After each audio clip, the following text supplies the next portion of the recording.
Hello everyone. जैसा कि आप सभी लोगों का आज से एसएससी जीडी का एग्ज़ाम शुरू हो गया है, यानी 10 जनवरी से जो कि आप लोगों का 14 फरवरी तक चलना है। तो यहाँ पर आपका फर्स्ट शिफ्ट का एग्ज़ाम ख़त्म हो गया है 10 जनवरी का। तो जो भी क्वेश्चंस हमें मिल पाए करंट अफेयर्स और जीके जीएस के और बाकी पेपर से भी संबंधित जितना भी रिव्यू होने वाला है वो सारा यहाँ पर रिव्यू करवाने वाले हैं, जैसा कि आप सभी लोगों को हर एग्ज़ाम का करवाया जाता है। तो सबसे पहले आप लोगों को चैनल को सब्सक्राइब कर लेना है, क्योंकि यहाँ पर आपको हर दिन का हर शिफ्ट का रिव्यू करवाया जाएगा। साथ ही आपको सारे यानी कि जितने शिफ्ट होने वाले हैं चार आपके, उन चारों शिफ्टों की शाम में पीडीएफ दे दी जाएगी, जो कि टेलीग्राम चैनल पर मिल जाएगी। और टेलीग्राम चैनल आपको जो लिंक है उसका डिस्क्रिप्शन में दे दिया गया है, या फिर आप इसी नाम से जाकर के सर्च करेंगे चैनल के से, तो टेलीग्राम चैनल आपको इसी नाम से मिल जाएगा।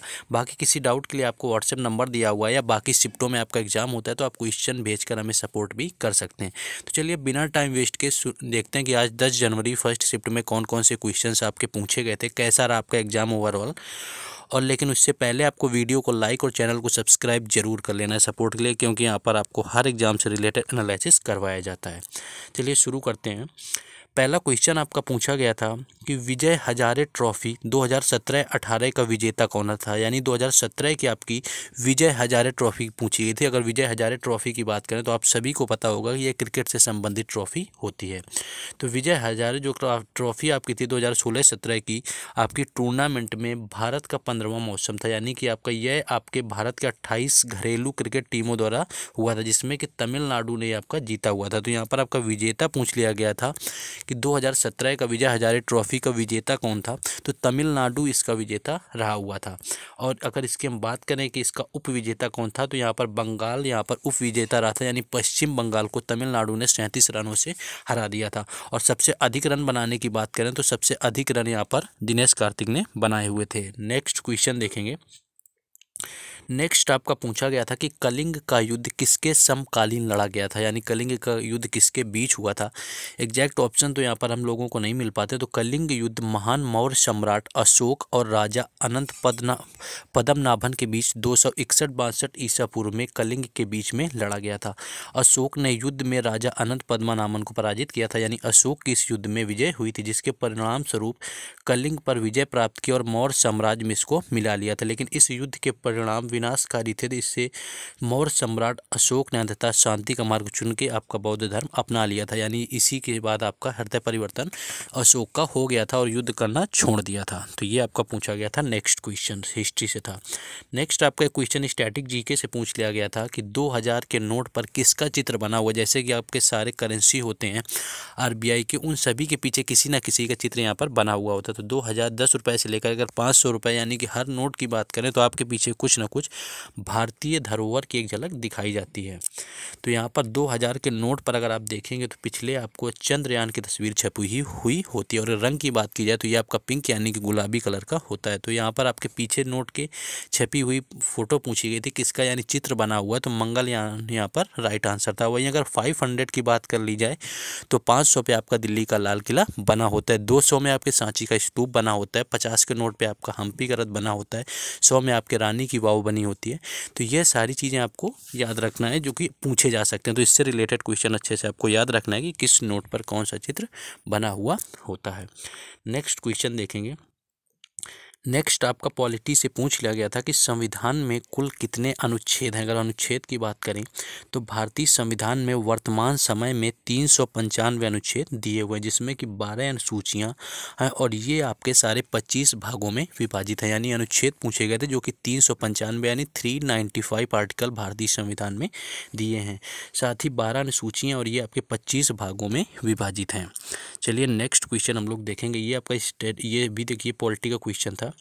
नेक्स्ट क्वेश्चन एक आपका पूछा गया था करंट अफेयर्स में कि 2022 में उत्तराखंड का ब्रांड एम्बेसडर किसे नियुक्त किया गया। ऑप्शन में आपके अक्षय कुमार भी दिया हो सकता है, ऋषभ पंत भी दिया हो सकता है इनमें से एक ही दिया हो। तो अगर अक्षय कुमार की बात करें तो अभिनेता अक्षय कुमार को अगर 2022 में पूछा गया था तो 7 फरवरी आपका 2022 को उत्तराखंड का ब्रांड एम्बेसडर नियुक्त किया गया था। लेकिन अभी अगर करंट में आपसे ऋषभ पंत दिया हुआ था तो ऋषभ पंत यहाँ पर बिल्कुल राइट आंसर हो जाएगा। नेक्स्ट क्वेश्चन हम लोग देखेंगे। नेक्स्ट आपका पूछा गया था, ये करंट अफेयर का था देखिए पॉलिटी का वेटेज ठीक ठाक रहा है। ये तीसरा क्वेश्चन है जो कि पॉलिटी में निकल के आता है कि आपातकाल में कौन से अनुच्छेद नहीं हटाए जा सकते हैं, यानी जब देश में इमरजेंसी लगती है तो किन अनुच्छेदों को नहीं हटाया जा सकता है हम लोगों से।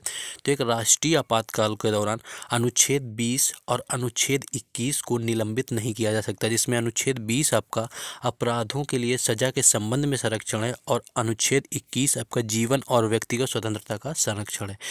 तो इनको 20 और 21 जो अनुच्छेद है इनको निलंबित नहीं किया जा सकता। आपातकाल के दौरान अनुच्छेद 20-21 संरक्षण के बारे में एक्सप्रेस बार संविधान के अनुच्छेद 359 में निहित है। नेक्स्ट क्वेश्चन हम लोग देखेंगे। नेक्स्ट आपका पूछा गया था कि पहली बार आपकी जनगणना कब हुई थी। यहाँ पर पहली बार आपकी जनगणना पूछ ली गई थी कि जो पहला सेंसस हुआ था वो कब हुआ था। तो आधुनिक भारत की जनगणना की शुरुआत के संबंध में 1872 में आपकी पहली जनगणना हुई थी, यानी 1872 यहाँ पर राइट आंसर था जब पहली बार भारत में जनगणना हुई थी। लेकिन प्रथम बार समकालीन जनगणना की शुरुआत 1881 में मानी गई थी और ये वहीं स्वतंत्र भारत में वर्ष 1951 में पहली जनगणना हुई थी। अगर स्वतंत्र भारत आपसे पूछा गया तो 1951 होगा, लेकिन आपसे पहली बार पूछी होगी और 1872 यानी कि 1872 ऑप्शन में दिया हुआ था, तो आपका वही राइट आंसर था। नेक्स्ट आपका क्वेश्चन पूछा गया था कि काला घोड़ा उत्सव किस राज्य में मनाया जाता है। तो काला घोड़ा जो आपका कला महोत्सव है मुंबई में आयोजित एक वार्षिक कला महोत्सव है। ये वार्षिक सांस्कृतिक समारोह दक्षिण मुंबई के धरोहर उपव्यापक के क्षेत्र के आयोजित किया जाता है, यानी मुंबई महाराष्ट्र इसका राइट आंसर था। नेक्स्ट क्वेश्चन आपका पूछ लिया गया था। नेक्स्ट था कि सितंबर 2022 में INS विक्रांत का पदार्पण किस कमांड पर किया गया था। इससे संबंधित कोई क्वेश्चन था, तो इसमें अगर थोड़ा सा मिसप्रिंट है तो आप लोगों को कमेंट में बताना है। तो प्रधानमंत्री श्री नरेंद्र मोदी ने INS विक्रांत के रूप में पहला स्वदेशी विमान वाहक पोत कमीशन किया हुआ है। आयोजक के दौरान प्रधानमंत्री ने औपनिवेशिक अतीत को दूर करते हुए समृद्ध भारतीय समुद्री विरासत के अनुरूप नौसेना का भी अनावरण किया हुआ था। नेक्स्ट आपका कुचिपुड़ी से संबंधित पूछा गया था, लेकिन फिर आपको बता दें कि अगर आपको इन सारे क्वेश्चंस का PDF चाहिए तो आपको टेलीग्राम चैनल पर जुड़ जाना है। वहाँ पर आपको बाकी भी अपडेट दी जाती हैं और वीडियो को लाइक और चैनल को सब्सक्राइब जरूर कर लेना है। नेक्स्ट एक क्वेश्चन आपका पूछा गया था, कोई पटनायक आपको दिया हुआ था कि ये किस नृत्य से संबंधित है, तो वो आपके कुचिपुड़ी नृत्य से संबंधित थे। यहाँ पर नाम नहीं मिल पाया है। तो कुचिपुड़ी की बात करें तो कुचिपुड़ी भारत की प्रसिद्ध नृत्य शैली और यह पूरे दक्षिण भारत में प्रसिद्ध है। इस नृत्य का नाम कृष्णा जिले के दिवी तालुक में स्थित कुचिपुड़ी गांव के ऊपर पड़ा है, जहां पर रहने वाले ब्राह्मण इस पारंपरिक नृत्य का अभ्यास करते थे। तो कुचिपुड़ी आपका एक क्वेश्चन एक बार ये भी पूछा गया था कि किस जिले के नाम पर, किस जिले का आपका गांव है कुचिपुड़ी जिसके नाम पर आपका कुचिपुड़ी नृत्य रखा गया। तो कृष्णा जिला यहाँ पर राइट आंसर होगा आपका, तो ये भी आपको याद रखना है। वहीं अगर अब इतने क्वेश्चन आपके GK GS और वहीं पर मैथ हिंदी का आपका लेवल ओवरऑल मॉडरेट रहा है। अगर मैथ की बात करें तो मैथ में आपका average, profit and loss, ratio, साथ ही आपका एवरेज DI के रूप में पूछा गया है, साथ ही साथ एवरेज का आपका प्रॉफिट लॉस जैसे क्वेश्चन यहाँ पर ज़्यादा पूछे गए हैं।